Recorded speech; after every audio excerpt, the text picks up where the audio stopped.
What's good, y'all? My name is Marc Russell. I'm a financial wellness board member with National Debt Relief. I have over a decade of experience working in the financial services world, and it's my goal to make very complex concepts that you hear every single day. I want to make them easy so you can transform your financial life. And you might be asking, why would you want to do that, Marc? Well, even though I was doing all right by myself as a licensed financial advisor and a licensed stockbroker, I found myself in a significant amount of debt. At my highest point, I was about $80,000 in debt. So I know firsthand how challenging and stressful it can be to be in debt. However, at one point I said enough is enough, and I wanted to make changes that would change my financial life. Now I'm proud to say that I'm 100% debt-free, and it's my mission to make sure that you are debt-free as well. Having a solid financial foundation means a lot of different things to a lot of people. However, most people might agree that having a solid financial foundation means that you're free of uncontrolled debt, right? That's why in today's video, I'm going to walk you through the various types of debt relief out there that could help you resolve your debt, especially if you're in the state of Texas. You might be asking, why Texas? There are some significant differences in how debt relief management is conducted from state to state. So we want to make a video that's dedicated to the people in the Lone Star State. But first, I want to give you a few facts about the current debt situation in Texas, so you can compare yourself to the average Texan. Let's start with credit card debt. As of 2024, the average Texan carried $7,211 in credit card debt. Compared to other states in the country, this is rather high, 7th in the country to be exact. And for southern states, only Maryland has a slightly higher average credit card debt of about $7,282. For me personally, I don't really consider Maryland to be the South, but that's neither here nor there. And what about the average mortgage balance? Texas has a pretty average mortgage balance, which comes out to be around $230,940. In terms of a mortgage balance, it's probably no surprise that this amount is a bit lower than the seaside states of California, New York, and Florida. However, compared to the inland states, Texas comes out relatively high. If we add all that debt together, the average Texan has a debt balance of $95,531. This number excludes medical debt though, as medical debt will skew these numbers in favor of the northern states, compared to the southern states that did not expand Medicaid. As it relates to credit scores, Texas average score is on the low end compared to other states in the country. In fact, the average Texan has a FICO score of 695, which is a bit lower than the nationwide average FICO score of 717. This FICO score of 695 makes the average Texan still have a good credit score though, according to the FICO model. But still, there are Texans who have to rely on bankruptcy as a kind of a last resort in their journey towards becoming debt-free. And you might be asking, how many bankruptcies are there on average in Texas? And of course, I got the answer for you. In 2013, 75 out of 100,000 people living in Texas filed for personal bankruptcy. Maybe that doesn't sound all too high, but that's 1 out of 1,333 people that filed for bankruptcy. However, compared to other states in the country, Texas has a relatively low number of personal bankruptcies. So only 15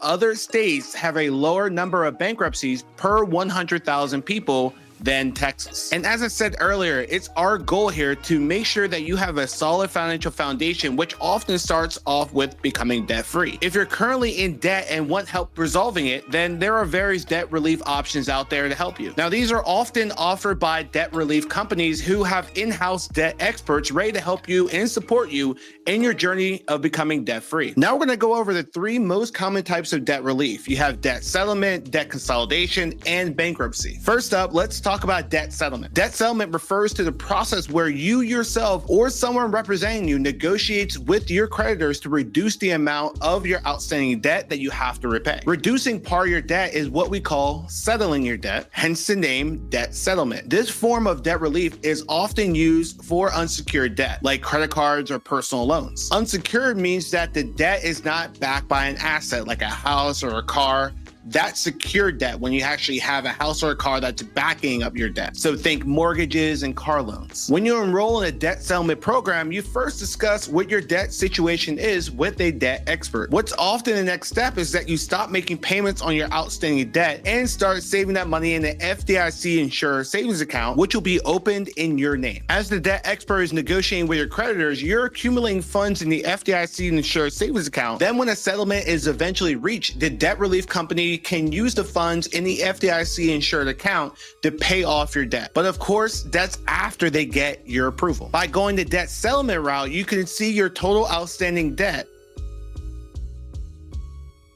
and for a smaller amount than the initial outstanding balance that you had. But remember, that's on average, so this number might vary from person to person depending on your unique situation. And while this might sound pretty neat, there are also some drawbacks to this method as well. Do you want to know more about the pros and cons of debt settlement and what to consider before going the debt settlement route? Check out this video where I walk you through all the details of what I just mentioned. Next up, let's talk about debt consolidation. This type of debt relief means that you're consolidating multiple smaller debts into one larger debt. You'll get a new consolidated loan, which you can use to pay off all your outstanding smaller debts, leaving you with one larger debt and one creditor to manage. Now, this method is pretty powerful as it helps you to simplify your monthly payments, and you'll be left with only one payment to manage instead of multiple. And it could get you a lower monthly payment as well, plus save you money in interest charges. And you may even get a lower interest rate on your consolidation loan than your current outstanding debt, allowing you to save money in interest charges. But if you're not able to get a lower interest rate on your consolidation loan, other options of debt relief may be more suited for your situation. Does debt consolidation sound like an option that might be suited for you? And want to know more of the details? Then go to this video where I walk you through everything you need to know about debt consolidation before going down that route. Lastly, let's talk about the option of bankruptcy. The two main types of personal bankruptcy are Chapter 7 and Chapter 13 bankruptcy, and each option has different pros and cons. The main argument in favor of Chapter 7 bankruptcy is that it's both cheaper and faster than Chapter 13. But when you file for Chapter 7 bankruptcy, you might end up losing your assets like your car or your house. And that's just me being real with y'all. And that's why Chapter 13 bankruptcy could be interesting, since you may be able to keep your car and your house, although it takes longer and it's a bit more expensive than Chapter 7 bankruptcy. However, what you should also know is that Texas has very specific exemptions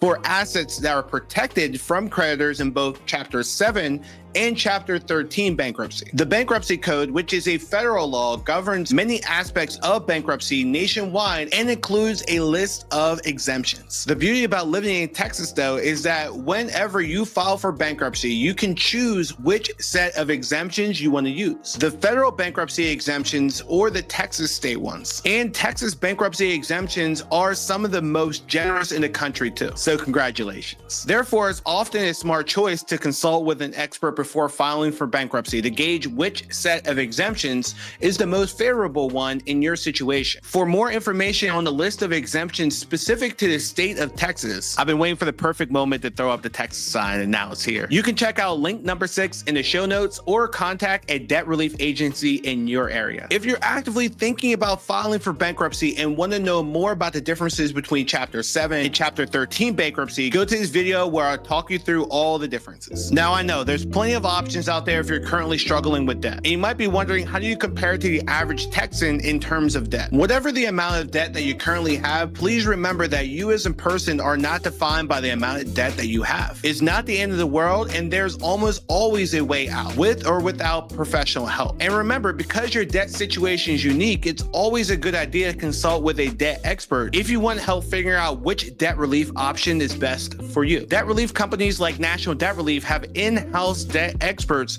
who are able to help you. If you have any questions or would like a free, no obligation debt relief consultation call with them, please visit their website at nationaldebtrelief.com. If you have any questions regarding any other financial related topic, check out the videos in this series on National Debt Relief's YouTube channel. It's our goal to make very complex financial concepts that you hear every single day. We want to make them easy so you can transform your financial life. Thanks for watching. We'll see you in the next video.